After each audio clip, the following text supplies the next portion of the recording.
Mes frères, mes sœurs, mes cousins, mes cousines, on a beaucoup parlé de foot, mais un petit peu moins ces derniers temps. Vous avez remarqué, on est revenu avec de la boxe, avec Abdelkissi pour le combat de Francis Ngannou contre Joshua. Et puis maintenant, je vais quand même faire un petit truc sur les retours de la Champions League, 8e de finale. Les pronostics, vous savez, je me trompe 2 fois sur 4, même si dernièrement, je me suis un petit peu amélioré.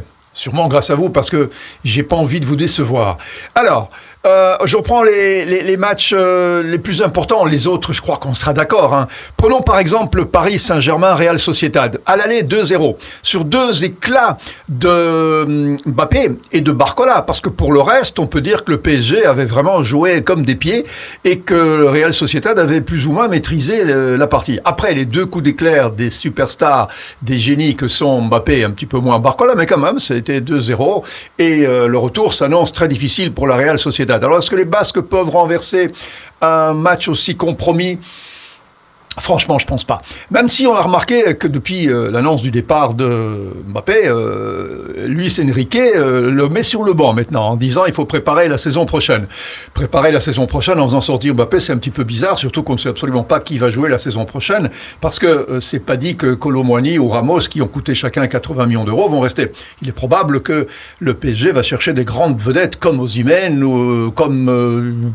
peut-être Lautaro, allez savoir. Mais c'est pas dit du tout que les joueurs actuels vont être les joueurs qui vont jouer l'année prochaine. Donc Mbappé va certainement être présent au match retour contre le Real Sociedad. Ça m'étonnerait que Luis Enrique s'en prive, mais on ne sait jamais. Donc je dis, à part vraiment un tremblement de terre, je pense que Paris va passer et aller en quart de finale. City-Copenhague. City a gagné 3-1 à Copenhague, à moins vraiment que le ciel n'explose et que les poules aient des dents. Je ne vois pas comment City pourrait perdre 3-0 chez lui. Donc, City, qui vise un doublé, hein, ils l'ont clairement dit, quand on gagne la Champions League, on a quelque part cassé le tabou. Hein. Le tabou, c'est de la gagner la première fois. Après, on y prend goût. Et on a envie évidemment de faire le doublé que peu d'équipes ont réalisé, hein, à part Madrid qui l'a fait ces dernières 30 années.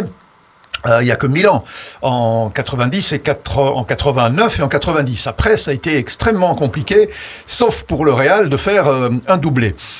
Porto-Arsenal. Alors là, Porto a gagné 1-0 à l'aller. Ils vont aller à Arsenal. Tout le monde dit Arsenal. Moi, j'ai un doute.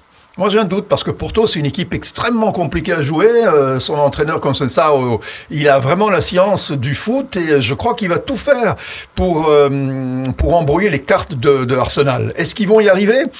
Je ne serais pas tout à fait convaincu, tout à fait tranquille si j'étais dans la tête d'Arteta, l'entraîneur d'Arsenal. Là, je suis pas sûr du tout, même si évidemment vous allez me dire qu'Arsenal normalement devrait passer. Oui, mais normalement en foot, ça veut pas dire grand-chose.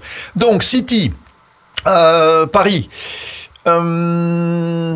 Allez, je dis Porto, je balance, hein, je prends un risque là, mais bon, je me trompe 2 fois sur 4, il faut quand même que j'essaye. Eindhoven-Dortmund, 1-1 à l'aller, je pense que Dortmund va quand même faire le travail au match retour et passer. Alors, je vais de l'autre côté, Madrid-Leipzig, ils ont été gagnés 1-0. Logiquement, ils sont à l'abri. Hein. J'imagine mal les Blancos trébucher chez eux face à Leipzig, même si Leipzig est clairement une équipe qui n'a pas peur et qui va jouer son jeu. Mais bon, Madrid, d'accord ? Vous me suivez ? Je suis d'accord aussi. Qu'est-ce qu'on fait maintenant ? On va Lazio-Bayern. Bayern a été perdre à Rome, mais le Bayern perd très souvent ces derniers temps. Très, très souvent, c'est vraiment la crise ouverte. Tuchel va s'en aller. Et on n'a jamais vu un Bayern aussi faiblard. Alors, vont-ils renverser la vapeur chez eux à Munich ? L'équipe de Maurizio Sarri connaît bien comment faire déjouer une équipe comme le Bayern. Mais malgré tout, ils ne sont pas très, très, très, très en forme non plus, la Lazio de Rome. Donc j'imagine mal comment ils vont résister au Bayern. Je dis donc Bayern, même si quelque part mon corps irait plutôt vers la Lazio. Vous connaissez mes racines italiennes. Inter Atlético Madrid, puisque je vous ai dit que j'avais des racines italiennes, je pense que l'Inter, qui a gagné méritoirement à Milan, mais un seul but d'écart, alors qu'ils ont tiré 22 fois dans le cadre, qu'ils ont eu beaucoup d'occasions, qu'ils ont raté énormément, et qu'Arnautovic a finalement réussi une des 3 ou 4 occasions qu'il avait eues, en ratant beaucoup. Même Lautaro a raté pas mal au match aller. Est-ce que l'Atlético de Simeone va réussir à renverser la vapeur à Madrid ? Je crois pas. Je crois que l'Inter a une équipe très très solide, une des meilleures d'Europe pour l'instant, avec un milieu de terrain absolument incroyable. Le Turc Çalhanoğlu est franchement un des meilleurs milieux de terrain de la planète pour l'instant. La défense est rodée. Devant Lautaro et Thuram, ça fonctionne. Quand c'est Arnautovic qui rentre, voilà, il a quand même la classe, joueur, même s'il rate beaucoup. Je dirais que l'Inter va s'en sortir, rejoindre les quarts de finale. Et je la vois même capable d'aller encore cette année très loin. En finale, comme l'année passée, peut-être. L'année passée, vous vous souvenez que contre City, ils ont perdu 1-0. La finale, mais franchement, le match avait été très très équilibré. Et si Lukaku n'avait pas raté cette occasion immanquable à la fin, quand je dis immanquable, c'est qu'elle avait l'air facile, évidemment, dans le foot, rien n'est facile, mais c'est vrai que malheureusement, Lukaku avait raté une occasion immense et que ça aurait été un match piège pour City, qui était vraiment passé par le chat de l'aiguille, mais c'est ça les finales, hein, c'est jamais facile à gagner. Donc je dirais l'Inter. Ok, Naples-Barcelone. Naples-Barcelone, 1-0, 1-1 à l'aller à Naples, au Maradona. C'est peu pour Naples, qui était l'année passée une des meilleures équipes d'Europe. J'ai jamais vu une équipe si bonne en un an devenir si mauvaise. C'est incroyable. Ils sont 9e ou 10e du championnat d'Italie. L'année passée, ils avaient 20 points d'avance. Cette année, ils ont 20 points de retard. C'est rarissime de voir une équipe vraiment flancher à ce point-là. Alors, qu'est-ce qui s'est passé ?